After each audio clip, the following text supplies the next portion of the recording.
আজ থেকে ১০০ বছর পর ক্যালেন্ডারের পাতায় যখন ২১২৪ সাল, আমাদের প্রায় প্রত্যেকের দেহ তখন মাটির নিচে, অস্তিত্ব তখন রূহের জগতে।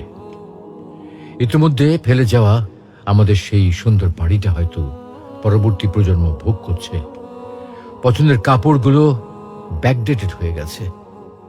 শখের গাড়িটা হয়তো অন্য কেউ চালাচ্ছে, আর আমায় খুব কম জনই স্মরণে রেখেছে, হয়তো হয়তো কেউ ভাবেও না।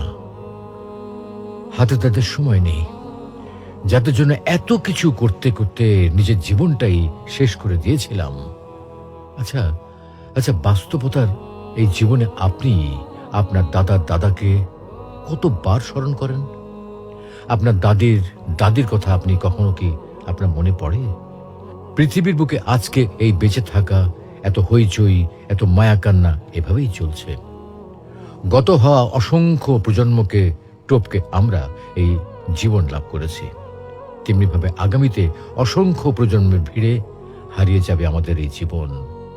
কিন্তু খুব কম লোকই সময় পায় ফেলে যাওয়া জীবনটা একটু ফিরে দেখার।